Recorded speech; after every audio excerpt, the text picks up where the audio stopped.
Namaskar. Today I will tell you all the one of success story. One of my patient Ambika Poti from Bhubaneswar. She has been suffering from Wilson disease, decompensated in the form of ascites and also varix. Hello, मेरा नाम है अंबिका पति। मैं भुवनेश्वर ओडिशा से हूँ।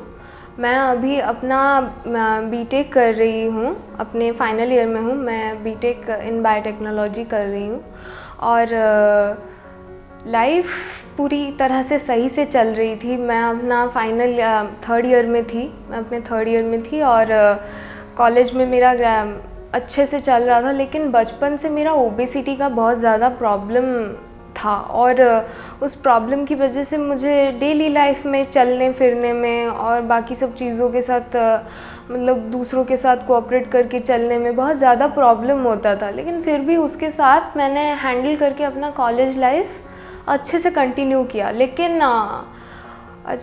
Normal problems कुछ ऐसे होते थे जिसको मैं उस टाइम सीरियसली नहीं लेती थी। जैसे कि बॉडी में अचानक से मेरे स्कार्स आने लगे। ये 2 साल पहले की बात है। बॉडी में मेरे थोड़े बहुत स्कार्स आने लगे और सूजन वगैरह होता था। डाइजेशंस बहुत प्रॉब्लम होते थे मुझे खाने में। कभी कभी खाने का मन नहीं करता था, एक दिन बिल्कुल मन नहीं करता था खाना खाने का। वो सब मैं उस टाइम इतना ध्यान नहीं दे रही थी क्योंकि इंजीनियरिंग के टाइम में और इतना ध्यान मैंने नहीं दिया उसके ऊपर। लेकिन कोरोना का जब ये पैंडेमिक जब स्टार्ट हुआ तो फाइनली जब सब कॉलेज और स्कूल वगैरह बंद हो गए तो हमें भी कॉलेज से वापस आना पड़ा घर। तो घर में आने के बाद सब कुछ ठीक चल रहा था 1 हफ्ते तक। लेकिन जो मेरा डाइजेशन और नॉर्मल एपेटाइट ये सब प्रॉब्लम ये सब लगातार लगा रहा। तो फिर अचानक से एक दिन मैंने मार्क किया कि मुझे खाने पीने का मन नहीं कर रहा है। मेरा पेट का वॉल एकदम पूरा हार्ड होने लगा था, जबकि वो चीज़ क्या है मुझे एक्चुअली उतना समझ नहीं आ रहा था क्योंकि ये नॉर्मल नहीं है किसी ह्यूमन बीइंग के लिए कि इतना हार्ड हो जाए। हम लोग सोचेंगे हाँ गैस्ट्रिक का प्रॉब्लम है, ये है, लेकिन वो थोड़ा एज अ पेशेंट मुझे बहुत ज़्यादा अजीब लग रहा था ऐसे। लेकिन उस टाइम हॉस्पिटल फैसिलिटीज़ इतने अच्छे से नहीं चल रहे थे पैंडेमिक के टाइम। लेकिन फिर भी जो भी हो हमने वहाँ पर नॉर्मल हॉस्पिटल भुवनेश्वर में दिखाने का कोशिश किया।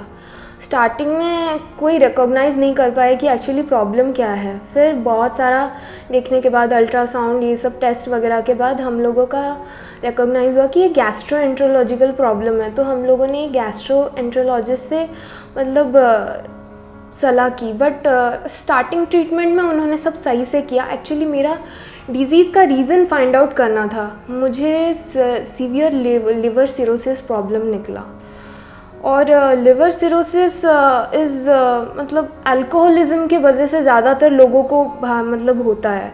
लेकिन मेरा वैसा कोई रीज़न नहीं था, इसीलिए डॉक्टर ने बाकी सब टेस्ट वगैरह क्या कराए तो उन सब चीज़ों में मेरा एक जेनेटिकल डिज़ीज़ फाइंड आउट हुआ। मुझे एक जेनेटिकल डिज़ीज़ विल्सन डिज़ीज़ है।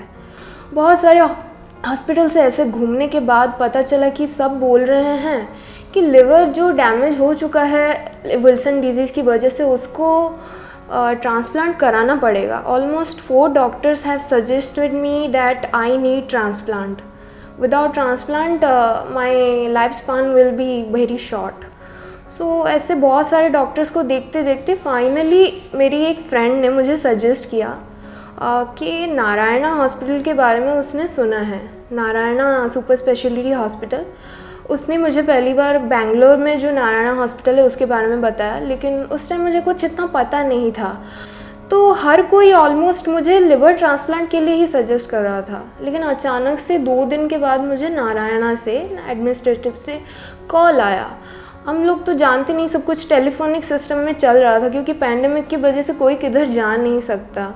तो उन्होंने मुझे कहा कि आपका केस जो है मतलब मैं बहुत यंग हूँ तो इसकी वजह से मेरा केस दोबारा कंसिडर किया गया और मेरा केस मेडिकल केस डॉक्टर मृदुल चंद्र दास को फॉरवर्ड किया गया और मेरा ट्रीटमेंट अभी वही करेंगे। वो लोग देखना चाहते थे कि मेडिसिनल ट्रीटमेंट से मेरा बॉडी क्या रिएक्ट करता है और कैसे क्या होता है। लेकिन इन सब चीज़ों के बीच में एक सबसे बड़ा चीज़ होता है कि आप पेशेंस, क्योंकि आपको पता नहीं है कि आपका मतलब जिस स्टेज में आके बच्चे अपने कैरियर से निकल के माँ बाप का हेल्प करते हैं, उस टाइम उस एज में मुझे मेरे पापा के ऊपर डिपेंड करना पड़ रहा था।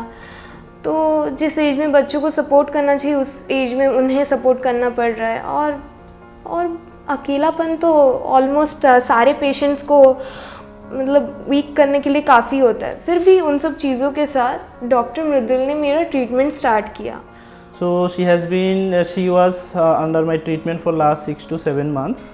She has been on visited multiple doctors. They have advised liver transplantation, but because of chronic liver disease and her weight and unavailability of donor, so she did not opt for liver transplantation. She then subsequently came to me, and we have evaluated and found to have Wilson disease. So we have treated her with medical therapy only, no transplantation, and she showed good response. Good response, and her condition now almost stabilized now. And initially she had multiple repeated ascitic tap. Ascitic means this removal of fluid from abdomen every 15 days, but after treatment for the last 6 to 7 months there is no requirement of any ascitic tap, and her condition has improved and liver function also absolutely improved. मैंने अपना यहाँ आज तक मतलब सफ़र तय किया है। आज हम नारायणा में आए हैं, मेरा सब टेस्ट वगैरह हो चुका है, एंडोस्कोपी, अल्ट्रासाउंड और भी बहुत सारे टेस्ट जो लिवर से रिलेटेड है।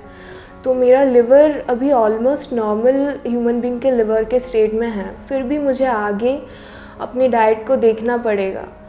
तो मेरा केस अलग था, मैंने कोशिश किया, इसीलिए ये नहीं बोलूँगी कि ये मेरा कहानी है। वैसे डॉक्टर भी चाहिए। एक डॉक्टर आपको बिना छुए और सिर्फ टेलीफोनिक के सिस्टम से कैसे आपको ठीक कर सकता है, ये यहाँ पर नारायणा के स्टाफ्स के लिए भी बहुत शॉकिंग है।